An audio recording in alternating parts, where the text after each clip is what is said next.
ओम शांति। 14 तारीख है। बाबा के महावाक्य हैं। शिव बाबा कहते, मीठे बच्चे, तुम्हें श्रीमत मिली है, आत्मा अभिमानी बन शिव बाबा को याद करना, किसी भी बात में आर्ग्यू नहीं करनी है, प्रश्न उत्तरी में नहीं पढ़ना है, जो भी मिले सभी को बाबा का संदेश देना है। प्रश्न, बुद्धि योग स्वच्छ बन बाबा से लग सके, इसकी युक्ति कौन सी रची हुई है? कैसे बुद्धि योग बाबा में लगेगा? उत्तर, 7 दिन की भट्ठी। कोई भी नया आता है तो उसे 7 दिन के लिए भट्ठी में बिठाओ, माना पहले 7 दिन का कोर्स कराओ। आत्मा क्या है, परमात्मा क्या है, यह समझ दो, जिससे बुद्धि का कचरा निकले, गुप्त बाप, गुप्त पढ़ाई और गुप्त वारसे को पहचान सके।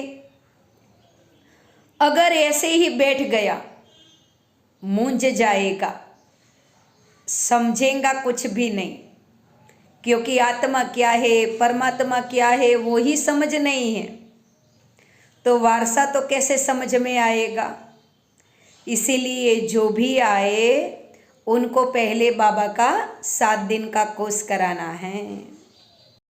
धारणा सार है, सदैव हर्षित रहने के लिए, खुश रहने के लिए नथिंग न्यू का पाठ पक्का करना। कुछ नया नहीं हो रहा है। बेहद का बाप बेहद की बादशाही दे रहे हैं, इसी खुशी में रहना है। दूसरी पॉइंट, ज्ञान के अच्छे अच्छे गीत सुनकर स्वयं को रिफ्रेश करना है, इनका अर्थ निकाल कर दूसरों को सुनाना है ना। अच्छे अच्छे बाबा के गीत हैं, जैसे नयनहीन को राह दिखाओ प्रभु, इसका अर्थ क्या होता है, सभी को सुनाना है। बाबा कहते वरदान है, माया के संबंधों को डाइवोर्स दे, बाबा के संबंध से सौदा करने वाले माया जीत मोह जीत भव। इसका अर्थ क्या समझाते हैं बाबा? अब स्मृति से पुराना सौदा कैंसल कर सिंगल बनो, भूलो इस पुरानी दुनिया को। बाबा कहते हैं आपस में एक दो के सहयोगी भले रहो, लेकिन कंपेनियन नहीं। कंपेनियन एक को बनाओ, शिव बाबा को, तो माया के संबंधों से डाइवोर्स हो जाएगा। माया जीत मोह जीत विजयी रहेंगे। अगर जरा भी किसी में मोह है, लगाव है, पुरुषार्थ कर सकेंगे, पर बाबा कहते तीव्र पुरुषार्थ नहीं कर सकेंगे। इसीलिए कुछ भी हो, खुशी में नाचते रहो। मिरुआ मौत मलु का शिकार, इसको कहते हैं नष्ट मोहा। ऐसा नष्ट मोहा रहने वाले विजय के माला के दाने बनते हैं।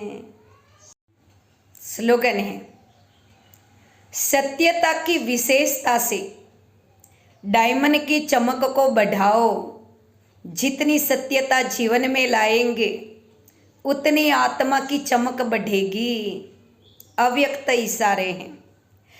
बाप दादा चाहते हैं कि हर एक बच्चा श्रेष्ठ स्थिति रूपी आसनधारी, एकांतवासी, अशरीरी, एकता स्थापक, एक नामी, इकोनॉमी का अवतार बने। एक दो के विचारों को समझ सम्मान दे, एक दो के इशारों से लेन देन कर आपस में संगठन की शक्ति को बढ़ाए। बाबा कहते आपके संगठन के एकता की शक्ति सारे ब्राह्मण परिवार को संगठन में लाने के निमित्त बनेगी। जब हम ब्राह्मणों में आपस में एकता होगी तभी तो हम एक राज्य स्थापन कर सकेंगे। तो संगठन में रहना है, एकता से रहना है, एकांतवासी बनना है और एक बाबा को याद करना है। ओम शांति।